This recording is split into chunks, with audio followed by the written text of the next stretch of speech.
Good evening, everyone. Welcome to our Creative Response Program. My name is Janelle Hazard. I am the Executive Director and Curator at Tefra Institute of Contemporary Art, formerly Greater Reston Arts Center. We have recently rebranded, so if you are new to us, I encourage you to visit our new website, tefraica.org, to learn more about our journey and how we got to this point. I didn't check the chat to see where everyone is joining us from today. Let's see. Reston, Washington, D.C. Hi, Marta. Baltimore, Turner, good to see you or have you here. New Orleans, Bloomington, Indiana. Wow. Silver Spring, Maryland. Hi, Molly. Sarah Tangi, D.C. Baltimore, fantastic. Well, thank you all for being here. We truly appreciate it. And let's see, do we have any board members with us tonight? I know Robert Gowdy, our board chair, is here. Stephanie Williams is always a part of the crew. Who else do we have? Looks like just those two tonight. Well, thank you all for being here. So we have an exciting program tonight. This is actually the final program for the Excellent Thought About a Quality Idea exhibition curated by Erica Harrison, our associate curator, and Syndicate, who you will hear from shortly. I wanted to mention that we benefit greatly from the land that we live on. So we greatly acknowledge the original stewards of the areas known today as Reston in Northern Virginia and in the surrounding areas of the Washington, D.C. region, which include the Piscataway and the Manahoac peoples, as well as the diverse and vibrant Native communities who make their home here today. So we have a special program. I'm not going to take too much time. I will pass it on to Erica Harrison, our associate curator. Hi there, good evening, welcome. Thanks, Janelle. This exhibition has been really exciting, and I just want to say thank you to the artists who have also joined us this evening, Rain Alexander, Zia Palmer, and Mojdeh Raziapour, as well as Matthew Mann and Omalara Williams McAllister. It's been such fun to work with you and hear your perspectives.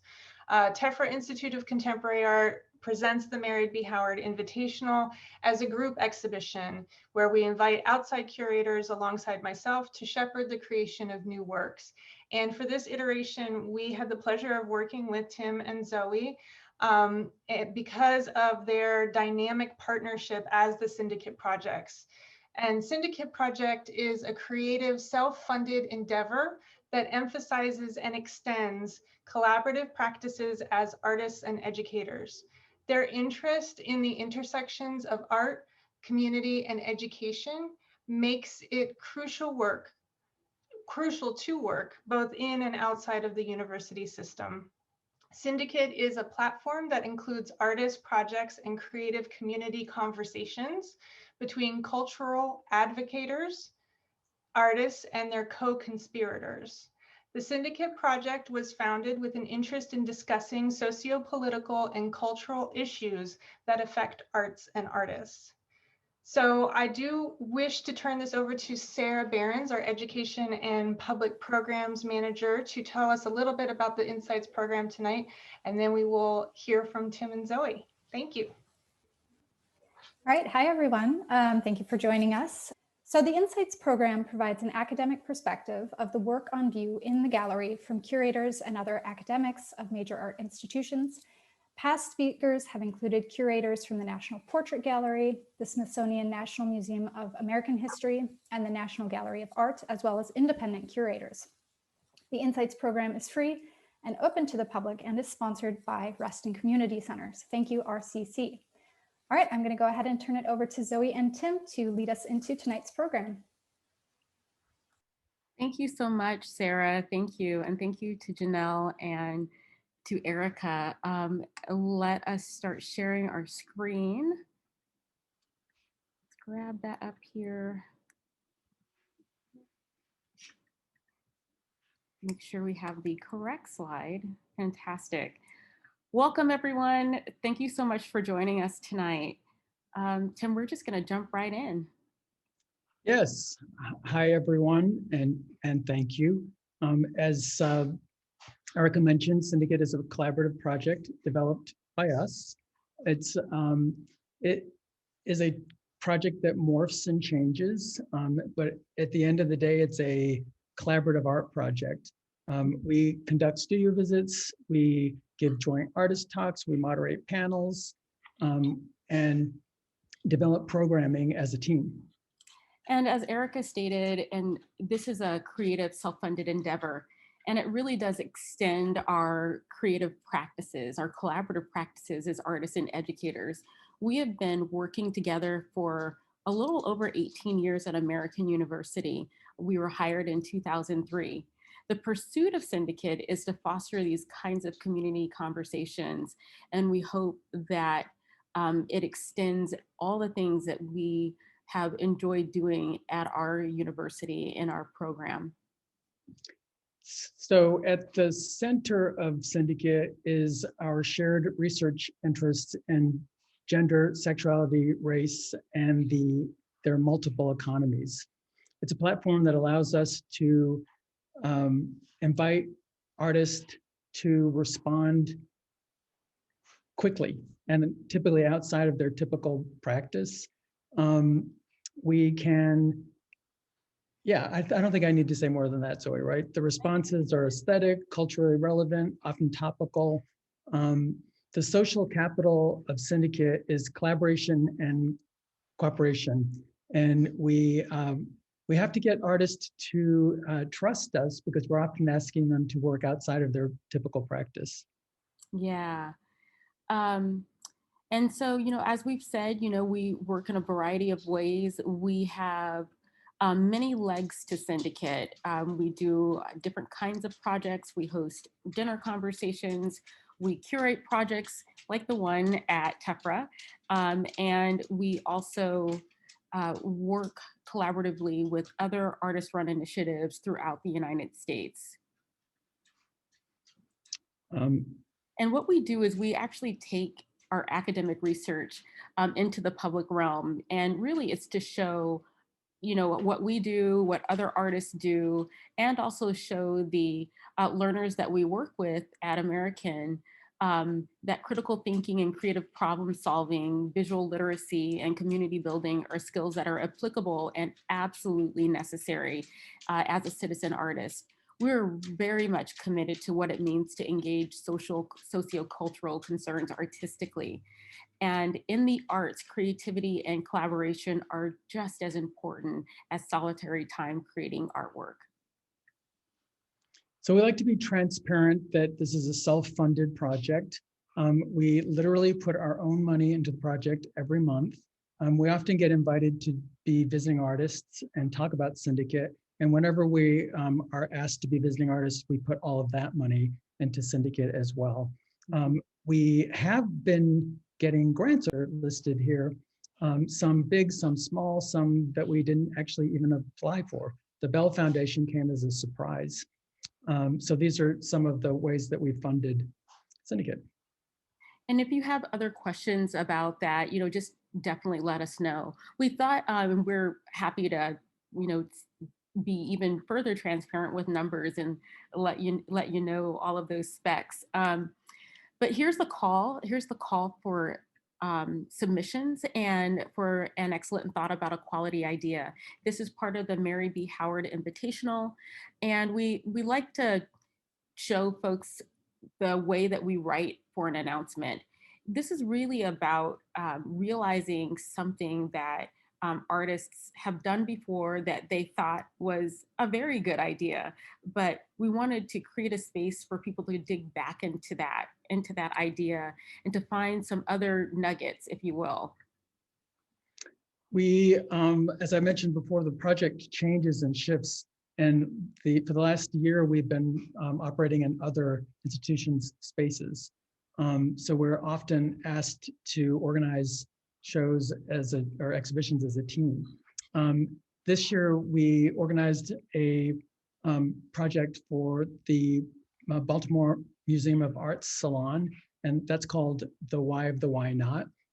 And that curatorial project was included 8 artists, and we are still programming around that show. That included Lena Chen, Lizzie Alarcon, Matthew Mann, Mojdeh Rezayapour, Mansour Zohar, Omalara Williams McAllister, Rain Alexander, and Zia Palmer. And we'll talk about that more later. Yeah. And so just to let everyone know, we were offered the opportunity to curate at Tefra. And when we were offered the opportunity to organize an exhibition, an online exhibition at the BMA, our immediate thought was to include the artists that are in the Tefra show. Really, it was about expanding resources and offering more resources to the artists that we're engaging. And this is a screenshot of one of our first conversations with the artists in the Why of the Why Not at the BMA. And you'll recognize 5 of the artists that are in An Excellent Thought About a Quality Idea. And so here are examples of their work as well. Yeah, I think these were from their, oh, these are the examples of the work that are actually on the BMA platform. Exactly, yeah, exactly. But we So also these are the 5, oh, sorry, Zoe. Oh, I'm sorry, Tim. But these are the 5 artists that are in the show that we're talking about tonight. And then we'll talk about the artists that are not in this show. Right. We had an exchange like the chipmunks. No, excuse me. No, after you. This is Lena Chen. We wanted to definitely give these 3 artists a shout out. This is Lena Chen, and this is from her series called Nurture. Lena is an artist and writer exploring women's identity, sexuality, labor, and trauma. Her practice encompasses performance, poetry, moving image, installation, and participatory art. And this series is one that she works with other collaborative groups from Berlin to the United States to Pittsburgh. And Nurture presents motherhood as a durational performance and as an act of love and labor. Are you going to play this? It's playing. Please be seated. Raise your right hand. Read this sentence. So this is work by Lizzie Alarcon, and we're very familiar with Lizzie. She studied with us in our MFA program. In induction, Lizzie takes text from the United States naturalization and translates it into a phonetic version of English, which came to exist by filtering it through her experiences and the use of language, an act of defamiliarizing the familiar. Yeah. And this is Monsieur Zohor. And Monsieur Zohor is an Ivorian American artist based in New York and in Baltimore. His practice is invested in the consumption and digestion of culture through the conflation of the domestic, quotidian, and labor and art production. And just so that I am clear, Monsieur Zohor's pronouns are he, she, and through performance, installation, and sculpture, her practice explores queer history alongside his Iberian American heritage through a multifaceted lens of humor, economics, art history, and labor. And as a collaborative pursuit, again, Syndicate combines our mutual interests in facilitating all sorts of creative engagements. And what we want to do is really share our enthusiasms about how we think, and what we do. And before we get into An Excellent Thought About a Quality Idea, we wanted to share a bit about Syndicate itself as a collaboration. So studio visits are central to what we do. As we've mentioned, it's a research-based project. So we are typically asking artists to work outside of the work that they're generally known for, or to go back and look at a series that they've engaged before. When we pay studio visits to folks, we generally are not looking at the work that they necessarily want us to look at. We're kind of looking around on the floor. So for us, everything starts with the studio visit. Yeah, it does. Everything starts with a studio visit. So each artist creates a project in which they research a lesser explored component of their practice. And this is Joe Smale on the left and Fan Huang on the right. This is Stephanie Williams, who's here. And this is her studio. And part of this would eventually be in the syndicate space. Yes, we love to give artists prompts and obstacles or challenges if they have an artist block or if they want to work completely out of their primary practice as well. Yes, part of what we based Syndicate on was the 5 obstructions.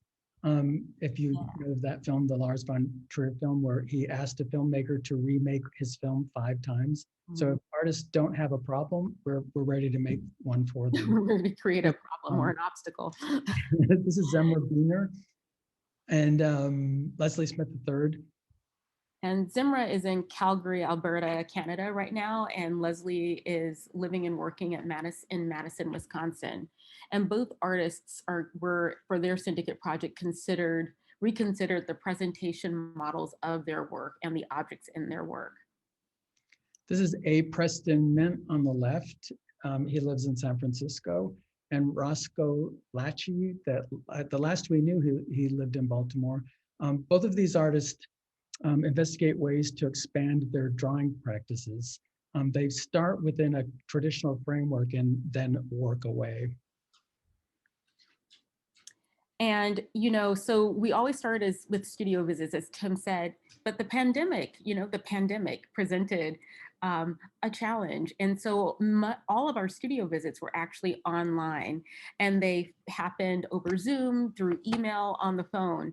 And we approached each artist differently, depending on, we took our cues from them, from the artists that are participating in this exhibition.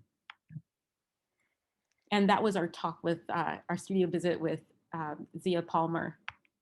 And this is Zia Palmer's work. Zia Palmer's work in the exhibition is an extension of work that she did in New Mexico, which focused on the landscape. Beautiful photographic work. And that area has been central to her family. For the project with us, she decided to move into portraiture, which is something she had not done in the past. This is a study, the next one, Zoe, for women of the same blood. And it's a body of work that Zia uses to investigate her own identity, belonging, and concepts of home. And she's concentrating on women in her own family. And this is Matthew Mann, and these are his studies. And you can see the difference in the scale, or actually you'll see the differences in the scale when we show his piece in full. And it's really exciting to see the way that he's thinking about the painting as object, taking an image and translating it into a truly iconic form, and really working beyond the framework of the paintings that he has been making for a while now. And it's really exciting to see this kind of shape, this gesture come out of those paintings. This is O's work, and O's proposal was very ambitious and stayed ambitious. O confronted the noose, the hangman's knot, as a symbol and a tool of white supremacist anti-Black terrorism in the United States. In O's story, the rope is a tool formed into a noose, a slip knot that can be easily untied. The same way that generations of communities have passed the knowledge of how to tie this complicated knot, which is only used for one purpose. O says we can pass down knowledge of how to dismantle it and all the white supremacist systems that it stands for. And you'll see the completed work later. We thought we would add these images. So these were drawn by Erica Harrison, the associate curator at Tefra. We were very excited to see these. I know. asked for gallery layouts, and Erica within a day sent all of these, and we love them. Erica, we love these. To really let O know the kind of nature of the space and what was possible. So yeah, we love artists. The projects are generally made by folks that we don't know with the work that we're about to show you. We invite artists that we are curious about, that we don't understand. Often we find artists through work that we're doing at our job. Or it might be that we're doing some reading, and when we explore the content of our reading or artists that relate to what we're reading, we find artists that we'd like to meet. So we often just cold call people, and I don't think we've ever been turned down. No, actually, we have not. Yeah. No, not Not yet. Not yet. Our first project was with Joyce J. Scott and Alana Clark. They were, this was a really wonderful inaugural project for us. Joyce Scott is a MacArthur Genius Awardee, and Alana Clark After us. After she did our project. And Alana Clark is a recent graduate of the Maryland Institute College of Art. And so if you're interested in seeing their projects, please let us know. We're happy to share them. We are on Vimeo, and so you can find examples of their projects online, and they are fantastic. Joyce performed a 5- and 7-part harmony. Joyce makes sculptures and wearable sculptures and sculptures out of beads, and it's a particular kind of beading that she does, that she has created. And it was really wonderful. You might see these videos that she sends out to her friends. And so it was really wonderful for her to work outside of something that she only uses when she's actually being playful. And Alana Clark was particularly interested in re-envisioning a piece that she had done before.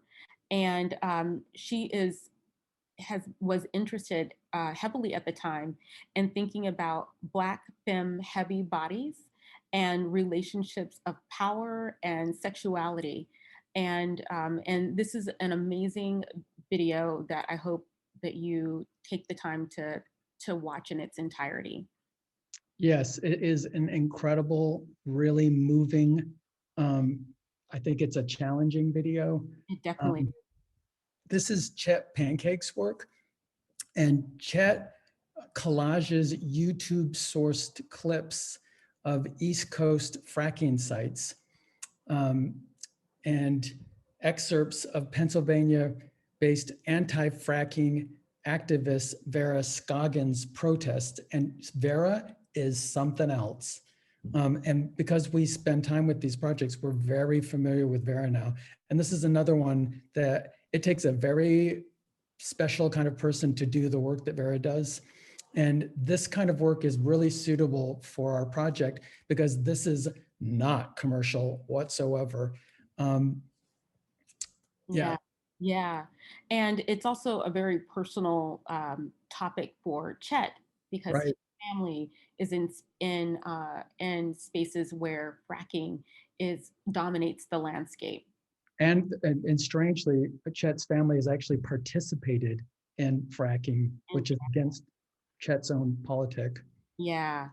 And so Syndicate from 2016 to 2019 was in a 2-room space at the Oliver Street Studios in the Greenmount West neighborhood in Baltimore.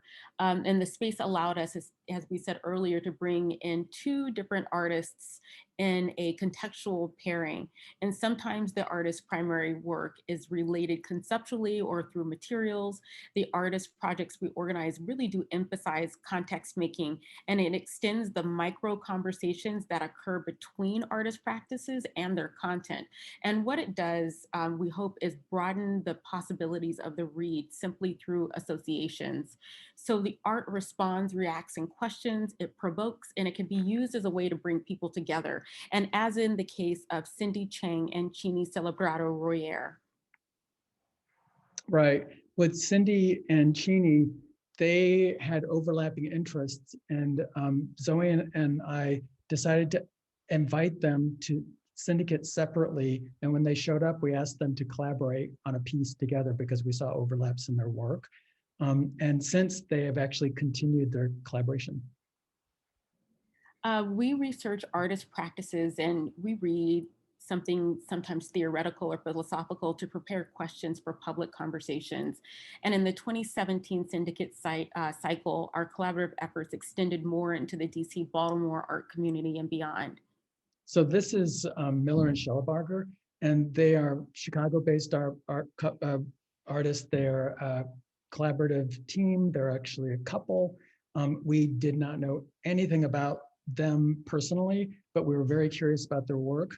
And then one of the things that is important to us is that people really extend beyond what they typically do. And so when we get a little annoyed is when artists actually don't, because sometimes somebody just wants a show, and we don't even use the language of exhibition. And we're invited to do an exhibition. Yeah, we do projects. So we don't, it's not really, again, something that's made of commercial interest. So when Miller and Schellebarger showed up, they had work that, and this is beautiful work, as you can see, that was really typical of what they generally do.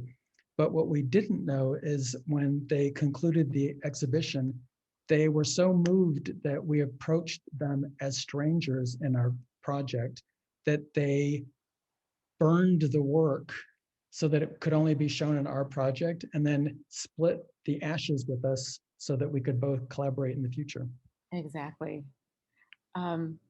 This is Stephanie Williams, and Stephanie's work is about the odd stories that people often tell themselves in order to understand the world around them, whether it's accurate or not. And Stephanie works with objects seen in popular culture or objects popularized within the culture. And she used the syndicate space to build a landscape for her angelic figurines. And Stephanie also uses the environments she creates to make stop animation films. This Painting That Painting was the first project that we broke our traditional two artist model. And in this project, which was our most ambitious project to date, we asked 6 artists who paint, was it 6 or 7? 6 or 7. Yeah, 7. We asked 7 artists who paint typically to not paint. And we also invited people who were very inside and outside of the region. We have followed many of these artists' careers.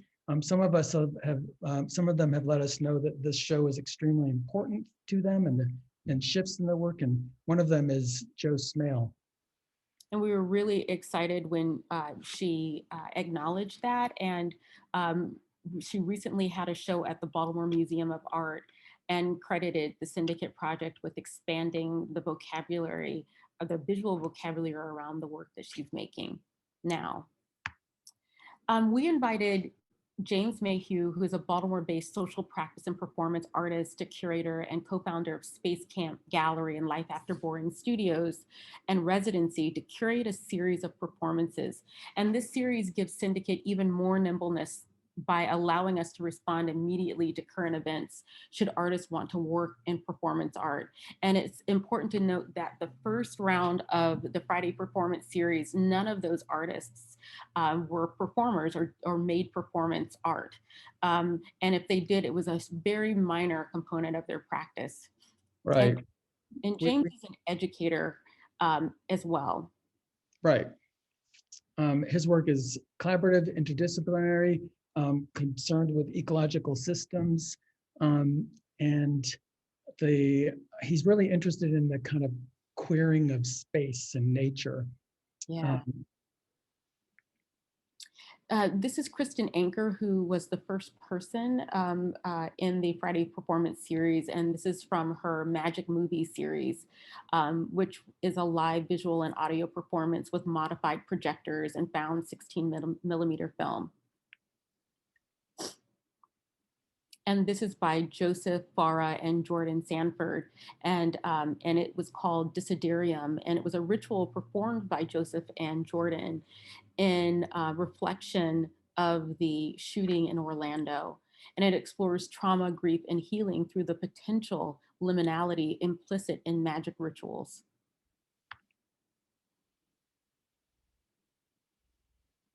Oh, it's me again. Sorry, Tim. And this is 13 Ways to Protest. And James invited 5 artists to participate in a series of 5-minute performances. And it was his way to invite people in to explore personal protest tactics through a series of 5-minute performances. And they involved anything that could be revolutionary on a personal level, including self-care, cathartic acts, subversive actions, and any other creative way to protest. This piece was done when Trump was elected, and people really needed an outlet. These pieces involved personal tactics that could involve anything that could be revolutionary on a personal level, including self-care, cathartic acts, subversive actions, and other creative ways to protest. Participating artists were Sharon Young, Lisa Warren, Marian April Glebes, and Rick Delaney, who is pictured on the left. For the second round of the series, the second season, James wanted to reflect on the time and the place that we're living in, the times, the pandemic, and the place online. And this is Helena Metafaria. And Helena is faculty at Brown University and is an interdisciplinary artist who utilizes performance, methodologies, collage, painting, activism, and splits her time between Rhode Island, New York, and California. And this is a screenshot of Meet Me in the Cloud. And this piece was exciting because she really used Zoom to construct it. It was pretty much about Zoom. And I have to say, one of the things that has been consistent in many of our projects is the ambition. And this, for a Zoom performance piece, was so well orchestrated and ambitious. We were very excited by the piece. And used all the effects. And this is, sorry, this is Thea Fitzjames, who's an academic activist, performance practitioner based in Toronto. Thea Fitzjames identifies as part of the queer community as pan-bisexual and part of the MAD community as manic, and is a white cis female settler. She here is performing her latest breakup album from her apartment, and it was a really amusing and engaging piece. Ada Pinkston, I'll play a little bit of this for you first. The otter and the turtle failed in this project, and only the muskrat succeeded in placing the earth that he had brought up from the turtle's back.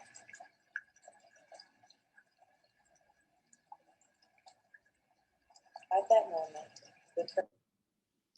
Ada Pinkston is an artist, educator, and cultural organizer living and working in Baltimore, Maryland, and her work explores the intersections of imagined histories and socio-political realities on our bodies using performance, digital media, and the digital landscape, and mixed media sculptures and installations. And here are some online, the upcoming online performances. And so please visit the Syndicate Instagram account. And if you click on the link in the bio, you'll see the whole list, the whole calendar that James Mayhew has laid out. So community conversations are a big part of what we do. When we started doing the project, we immediately launched into a variety of conversations. We have syndicate dinners, we have artist talks, interviews, artist panels.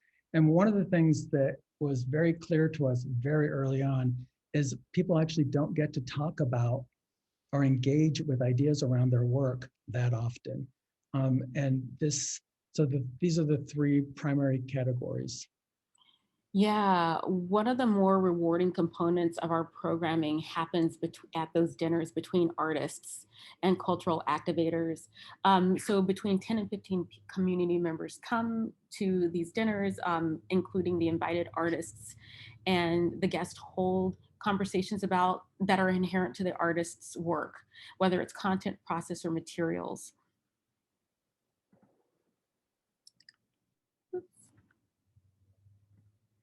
So one of our first syndicate dinners was hosted with Amy Sherrill.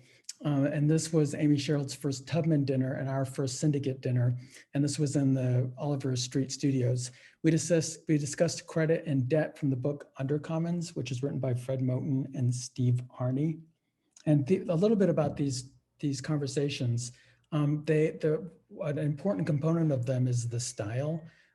They are one conversation shared by the whole table, one person speaking at a time, and no side talking, and Zoe is tough.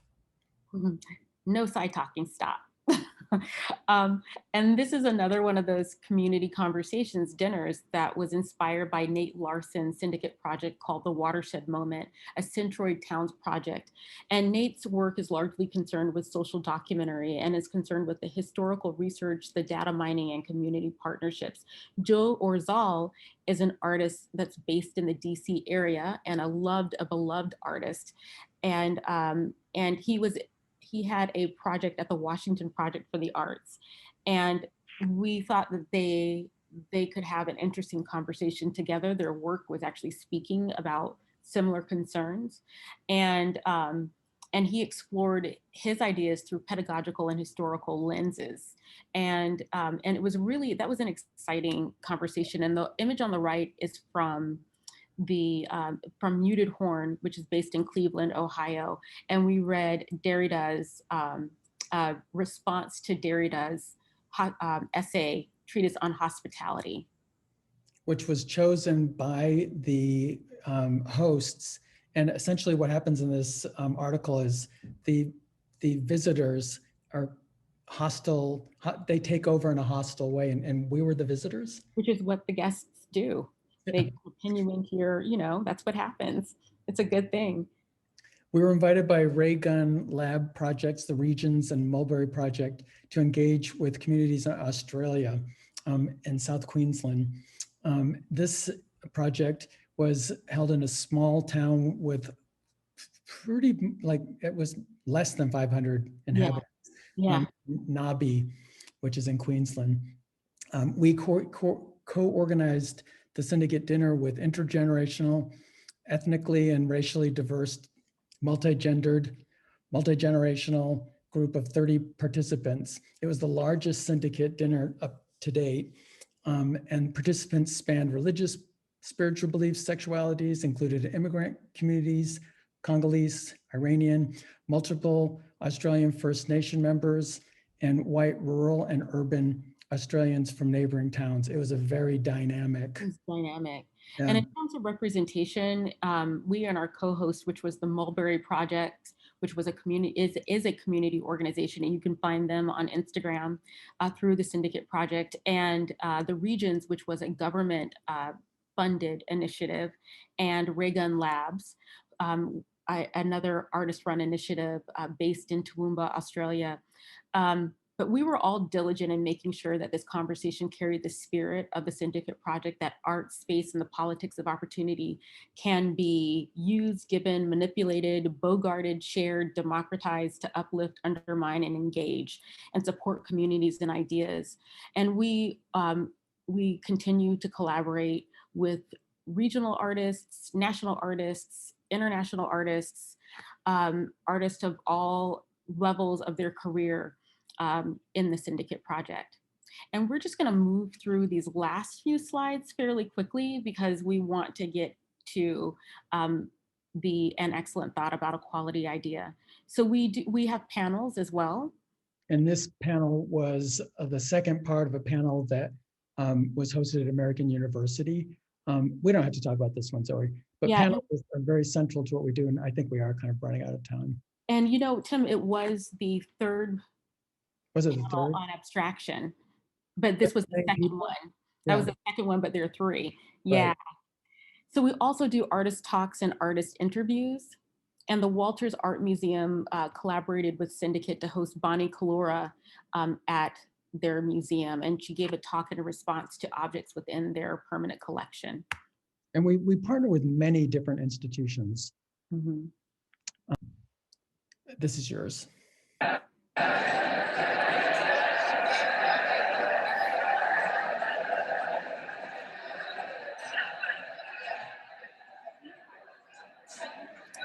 And we absolutely love this piece. That is Carrie Francis, who is an alumna of American University. Yeah, I don't think we need to say more about this one, Zoe. It's Kristen Clifford and the theme project. I just start kissing them. It's a magnet. Just kiss. I don't even wait, you know. When you're a star, they let you do it. When you're shining, they let you do anything. That is Kristen Clifford, who's a feminist performance educator and curator and professor and actor and mother. And her performance was also at the WPA Gala. And she interacted with audience members as she quoted Donald Trump's Access Hollywood tape. Yeah. And now we're into an excellent thought about a quality idea. Right. So things changed a little bit along the way because we had a pandemic. And we want to salute our collaborators here for continuing with the project. We really appreciate it. Yeah, it was amazing. The support from TEFRA was just phenomenal. And I think it's important for us to say here, Tim, that, you know, there were about 73 applicants, and out of the 73, we were actually familiar with about 30 to 31 of the submissions. And, you know, there are about 4 alumni of our program.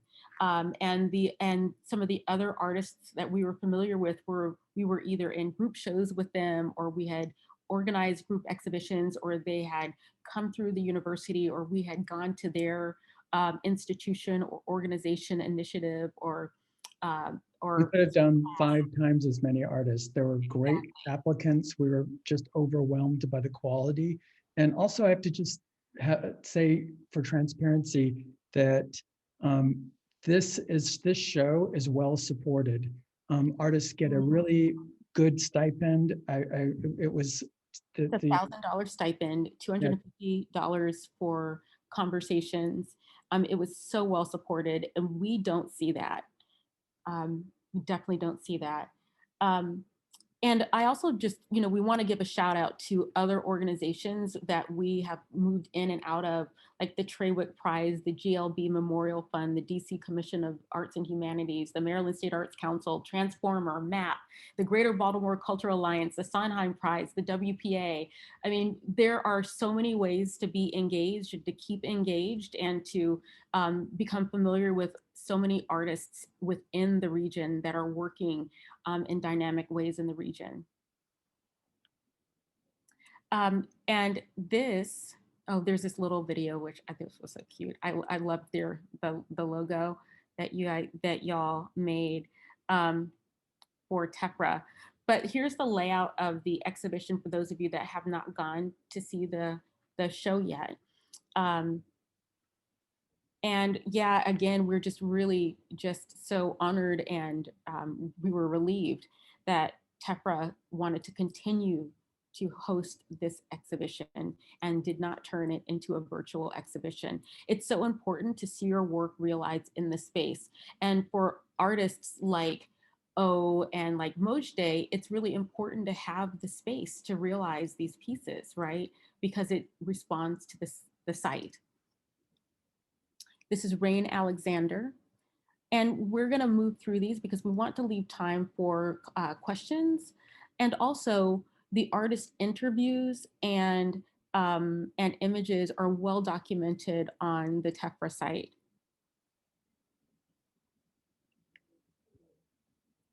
Rain is working on Silk, and this is a manifesto as well as it's a love letter. It really does remind me of a love letter that has so much urgency. And it's called I Am the End of the Patriarchy, and So Can You. This is Matthew Mann's piece, and Matthew went way outside of his typical practice by making a thing. He had not really done that before. I'm not gonna really convey the content of this piece, but it follows what Matthew typically does. He employs humor. He really looks at archetypal artworks. He riffs on different kinds of artists and styles. And it's a wonderful piece, as you'll see the more dimensional images. Mm-hmm.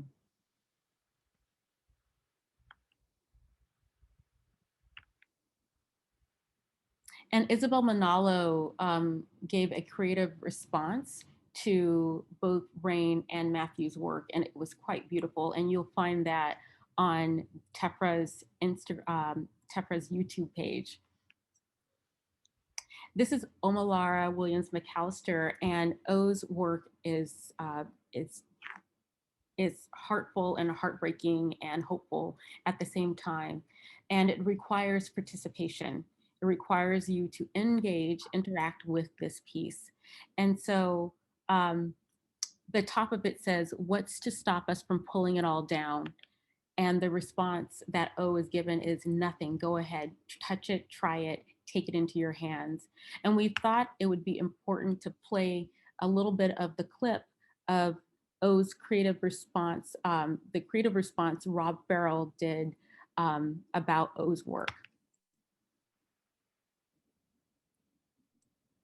I am actually facilitating that process of having something fall off the shelf in front of people, inside of people, you know, at least in you.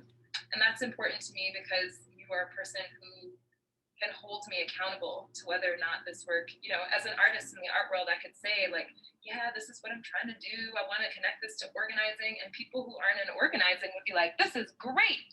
You're totally doing that because it's in your statement. But it could not be doing it, you know? And so I appreciate the accountability of having you, another organizer, come in and be like, yeah, this did the thing. You did the thing. So that's one of the things that changed for me with this work. Thank you for sharing. We loved this pairing.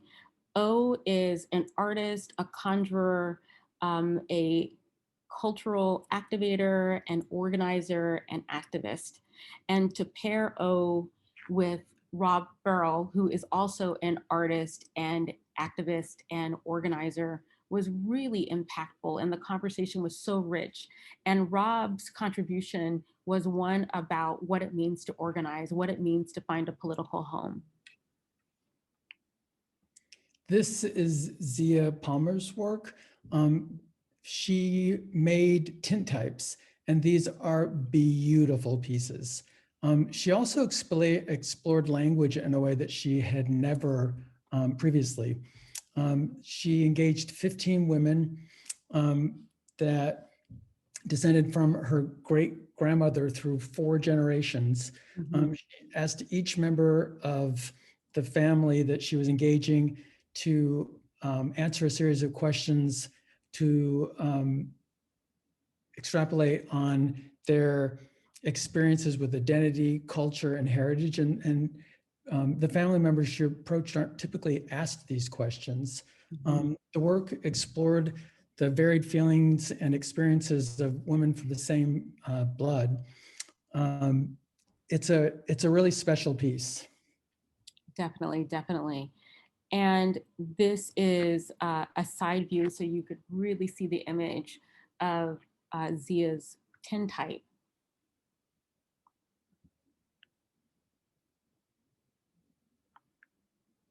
And this is Mojdeh's work.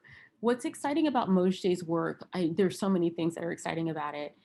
Mojdeh worked on this throughout the duration of the exhibit, and it morphed and shifted and changed and grew and was edited, etc. And Mojdeh used so many forms of communication devices to talk about the history of being and becoming, and what it means for someone like her, of her identity. She is Iranian and is living in the United States, and the work communicates even with all the digital technology, a poetry and a depth. And you can see there's just a kaleidoscopic, set of images here, because I really, we really wanted you to get a sense of how much is in Mojdeh's installation. there are parts, there are collages on monitors, there are chords that are lines that take you through different parts of the installation. There are repeated images that are both sculptural and also drawn. And also all the imagery is sourced from drawings that Mojde made as a child and brought them back. So we're talking about taking something that you have done and revisiting it now, right? This just embodies that entire process. And here's a clip.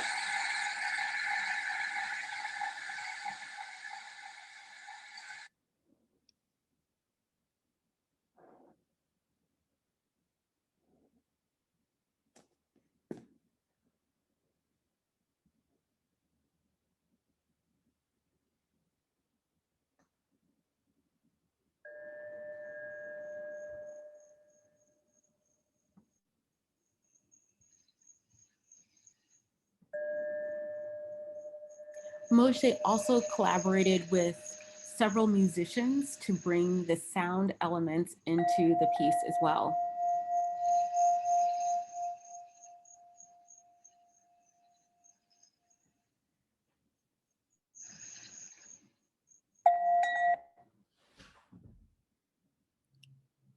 And Adriel Lewis gave a wonderful creative response to Mojde and Zia's work. Really beautiful. It was beautiful. Yeah. And you can find that on Tefra's YouTube page. Also, please visit Mojde's Vimeo page to see longer versions and even full versions of her pieces.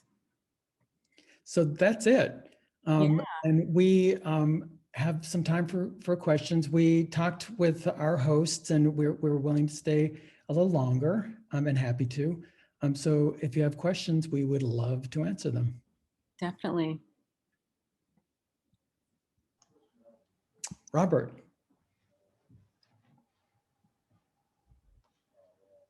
Robert, you have to unmute yourself. Okay. Hi, sorry. Speaking of morphing, I'm sitting in my beanbag chair here as I morph into the talk tonight. I wanted to come on behalf of our board of directors and just say thank you to both of you, Tim and Zoe, for shepherding such an amazing show through our space. There's a lot of gratitude I would say I would pass on to both of you tonight from all of us that are associated with Tefra. It's been a tremendous experience, even if largely virtual, to experience this show. And I'm dying to ask you about, I shouldn't say show, I should say project, right? Speaking in the nomenclature of syndicate. Thank you for this project. I've been dying to ask you as I've been through the creative responses, which to your point, all of them were just off the charts, amazing. I had pretty high anticipation that this exhibition was going to be centered in some way or another around identity because that's such a big part of syndicate's practice. Mm-hmm. But it seems clear to me that each one of these pieces is at its core very revolutionary as well. And of course, for many of us, there's no separation between identity and revolution. But still, I wondered if you might want to comment on the revolutionary aspects of the show, whether that surprised you and there was joy from that, whatever, wherever you'd like to take it, that came across to some of us. Thank you for listening. Oh, thank you so much, Robert. We greatly appreciate your comments. And yeah, so what's revolutionary about identity? Everything. And you know why? We are in a world and in a country that wants to tap down identity, that wants to quiet people sitting within their bodies and naming themselves. So if being able to name yourself and be who you are, it seems it's the most fundamental thing that we want to do, but it becomes a revolutionary act because we don't always have the space to do it. We have to carve out and sometimes fight for the space to do it. So yes, working in one's body and in one's identities is definitely a liberatory act, right? And I have to say, like for Tefra, to bring in so much support, including like an inordinate kind of financial support, allows for artists to not be concerned about making or engaging in something around commerce. And I think that's where the freedom to make work without actually thinking about the commodity value of that work Oh my leads goodness, to the yeah. ability to make work that you see can be about. It's so true, right? And Yeah. there's so much of our life that is like overtouched and uncomplicated by capitalism, by consumerism. And Yeah. so, right? And it's so rare to get this kind of opportunity and support. So that it's really the result of the TEFRA's support. Yeah. And I just want to bring it back that, I'm looking at the screen and people are from so many different kinds of places, so many different positionalities. And my God, that if that's not, we have a revolution in the making in this room, right? Ed has a question. Uh-oh. If you guys have ever, if people have ever had to answer an Ed question, you would, okay, Ed. People fear these. Stop, Tim. Ed, where are you? You have to unmute Ed.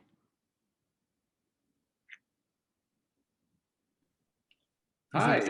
Hi. Hi. Hi. Sorry, I'm too busy taking care of a howling dog. Zoe and Tim, you guys are formidably intelligent, and I want to say, Michael, again, Matthew, your piece is really wonderful. A quick question: you guys have been very good about avoiding the politics this evening about identity.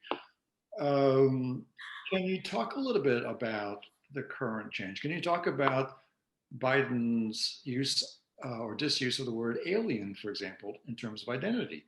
I mean, can we take what we're doing here and bring it back into what has clearly been a period of trauma for many people?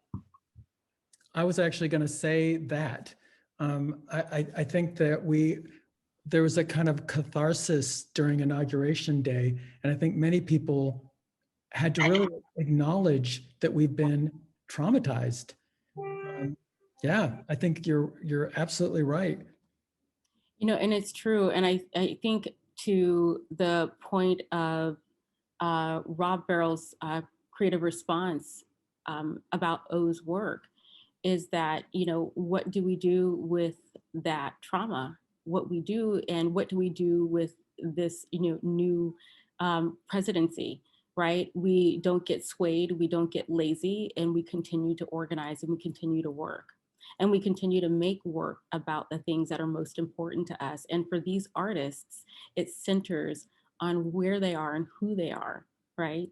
And I think that is truly political, right? Yeah, I mean, we have an artist making manifestos, powerful manifestos. Definitely. That engage with expression too. Raising my hand. Oh, okay. Mhm. You already asked a question. I know, but this is a comment. This is a follow-up. It's so clear. I mean, I missed the space on Oliver Street where Syndicate started, but this kind of review of what you're doing is so perfectly wonderful that this is the platform that educates. Mhm. This is the platform that is accessible to everyone, irrespective of their privilege or their lack of it or their access. And to the extent that as someone who has been following the program for a while, these kinds of presentations, and there's no reason that you can't have the dinners translated into this kind of form. That's actually true. That's really true. And one of the things that we think about often is even the levels of access of even this platform, the internet. And there are folks that don't have or have spotty internet access, right? That don't have this. And so there have to be other kinds of ways. I think about the time when I wanted to put an ad in the paper for my own individual practice. And I was in a part of the country where putting things online on the internet or on Craigslist or, doing Instagram was just not going to work for the community that I was trying to contact.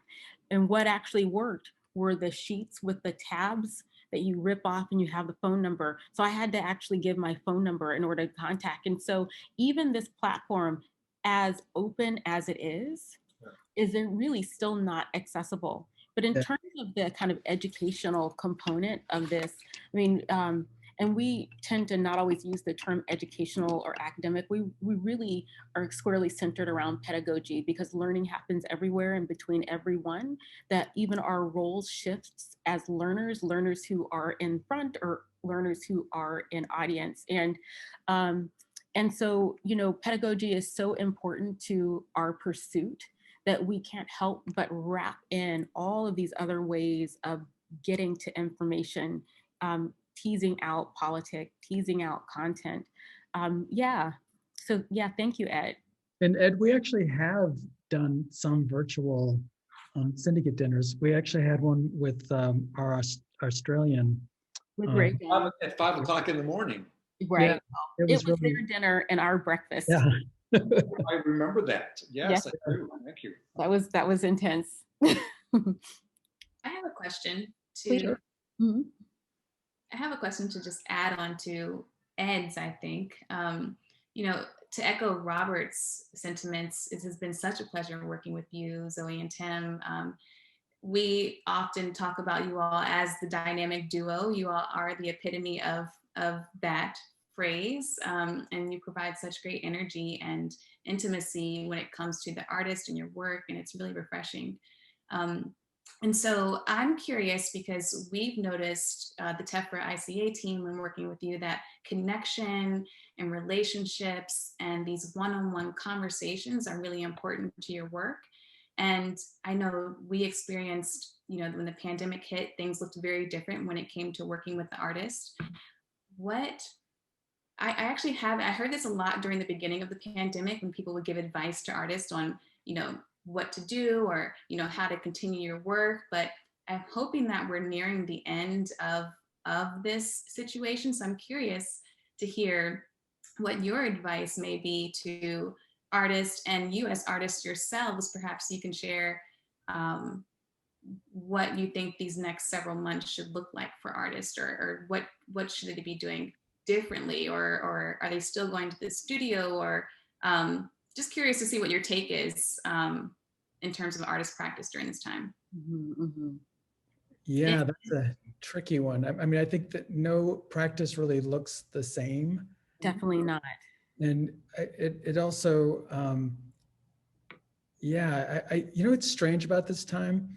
I think you can be anywhere, which is very unusual. So it kind of provides a different kind of opportunity if you can be anywhere. And also, Zoe and I have been talking a lot about Zoom and how we have all engaged with Zoom. And it seemed like last year, everyone was really getting fatigued. And now we're kind of getting used to it. Yeah, you know what, you're right. I think a lot of people are getting used to it. I don't know. I'm on Zoom all the time, all day, every day. I'm on Clubhouse. I'm like listening to I mean, I should just plug something into my forehead. But, I agree with Tim. Every artist practice is different and their temperament is different. And, one of the ways that I've been able to move through the pandemic in ways that have been healing is by being invested in different communities. And I took 6 months off. I didn't make work for a long time. And the way that I moved back into making work were through acts of love. And it was through conversations with the artists that were in this show, one-on-one conversations, text threads with multiple people. I cherish my text threads with Mojde, and my phone calls with O, to talk about practice and work. And, and I think that's what carried me through. And I think that's the part that we can't ignore, that I think that when I was experiencing and still am experiencing different levels of loss and different levels of need, I had to be invested in ideas and content and movement in order for me to do this. So I say this because it might not be the time for you to make work as an artist, but it might be the right time for you to take the things that you do in your studios and put them to work somewhere else. Yeah, And and so every that might time be the way that delivers. we continue to move through this space. Yeah, and each time in our life delivers a kind of different opportunity. So, I mean, I think resisting the circumstances we're in, that doesn't help. No. So you have to kind of figure out how you, I mean, I also don't think you should put a lot of pressure on yourself. So I appreciate that Zoe mentioned that she hadn't made as much work. Yeah, I think you kind of have to, I mean, one of the things that we've noticed with working with so many artists, particularly with the Syndicate project, when we're working with 2 artists and matching them, is we really had to meet each person where they were, and not expect that each project would be the same, and kind of trust the process. And it really yielded. I mean, we could show you so many examples of our projects because people really met the opportunity. And I as Zoe describes it, like there's an opportunity that we do have to reevaluate, to live in time a little differently. And who knows what that will generate. Yeah, it's very open. It's very open. And, we unpack trauma at differently and at different paces and with different people. And it makes us question even the way that we're translating things. And so, if the pandemics give us any insight, it's to really hold on to perception, projections, and interpretations. Yeah. That's a great question, Janelle. Great question. Yeah. Yeah. So, and even in our response, things were hella hard. They're hard.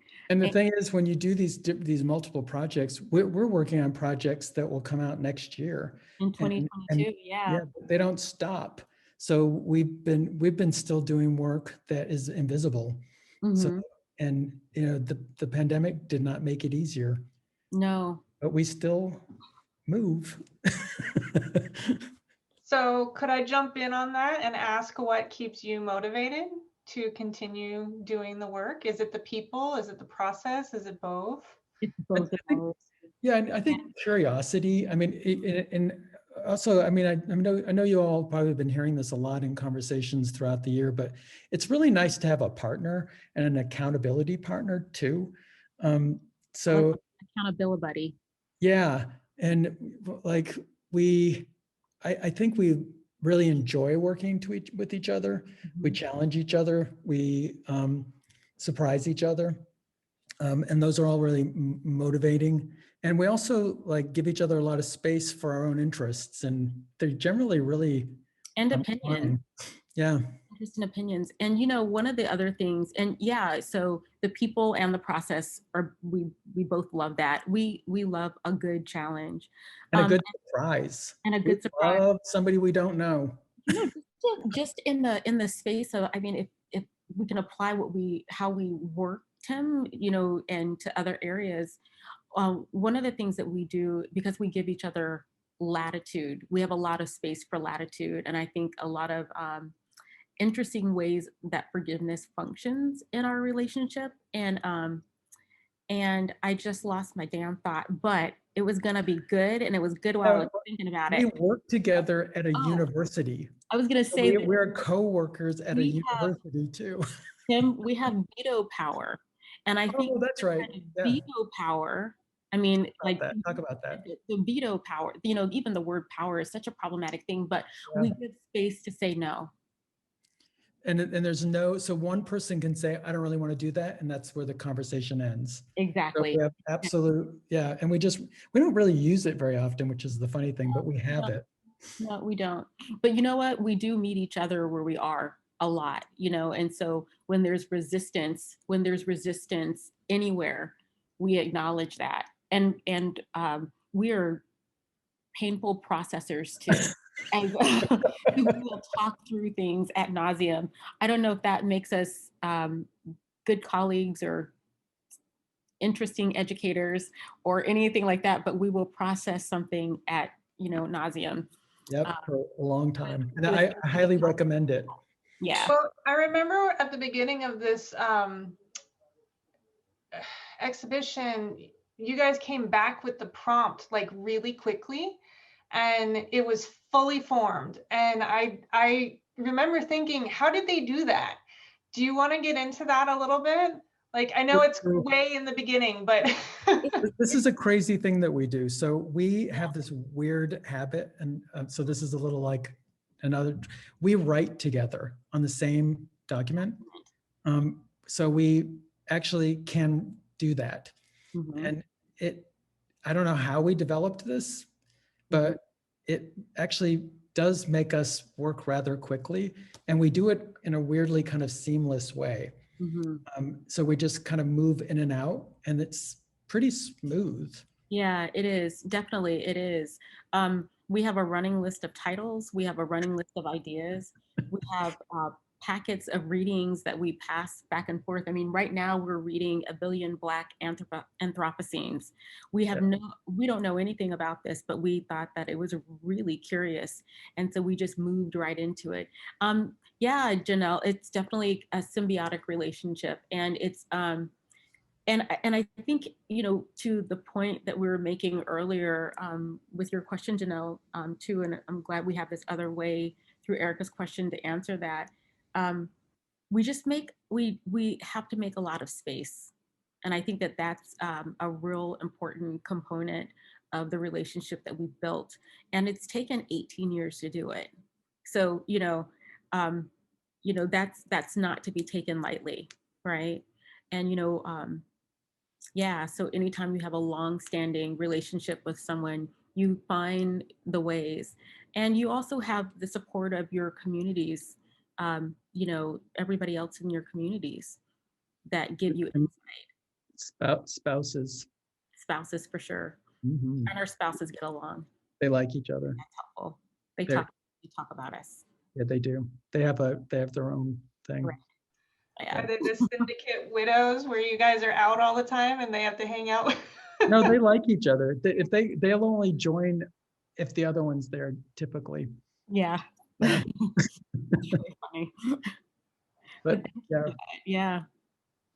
Well, are there any more questions? I'm looking in the chat. It seems like we got some love, and Sue Warbican has shared to continue the work. It's very important. I want to give a couple of shout outs before we get off. And I see Jamana is here, and Jamana runs a gallery called Formerly Was, and she's formerly our student. Is formerly our student, and I think that this investment in community is very, very important, and it shows up in a lot of different ways, right?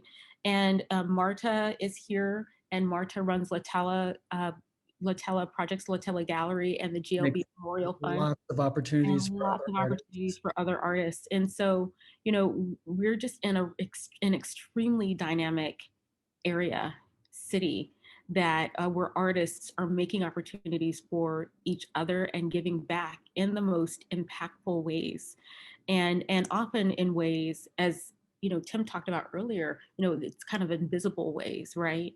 And so I think it's really important to acknowledge that, and it's also really important to acknowledge the art activators too, and that's what y'all are at TEFRA. Y'all are activating the work that artists do, whether you are, organizers, cultural organizers, artists yourselves, etc.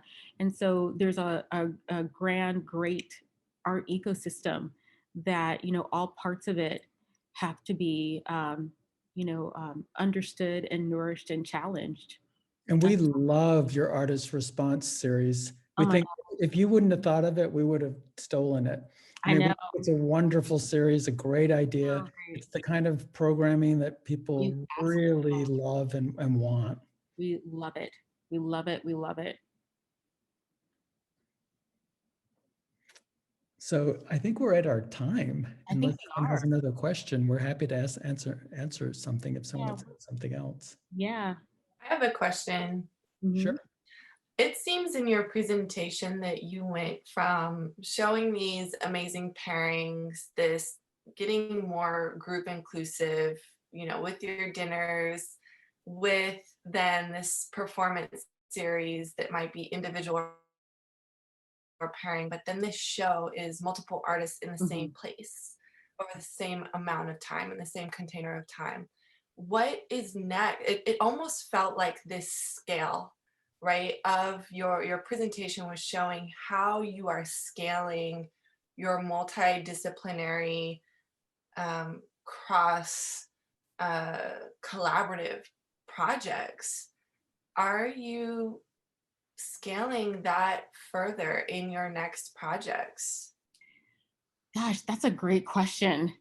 Well, we Ooh. can't really talk about one of our next projects because we don't want to jinx it. But the thing that this is, and Zoe said it so succinctly before, it's like a living museum, you know, and it's not a museum, but it's a living kind of thing. Like And an it's in a a way. collaborative art project between us. And so it changes and morphs, and it can, you know, it's allowed to do that. So we partially know and partially don't know. And we have done larger group projects throughout the whole project. We didn't really talk about them as much. I mean, we did one in Australia. We've done several in Baltimore. We usually did about one a year. Because we just started enjoying them. But we also kind of get, and pretty routinely, opportunities that may shape what we do a little bit. And so if we think it's interesting, we'll do it. Yeah, and you know, that's kind of scalability, I think can really only happen if the pursuit or the values are always intact. And so scale becomes a logistical concern, but not a conceptual problem, right? And so I think that that's the part that's very exciting about what we have found, the ways that we've found ways to work together.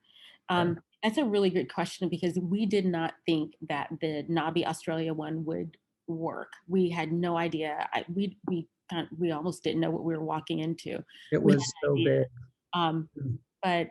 But you know, we actually had to activate.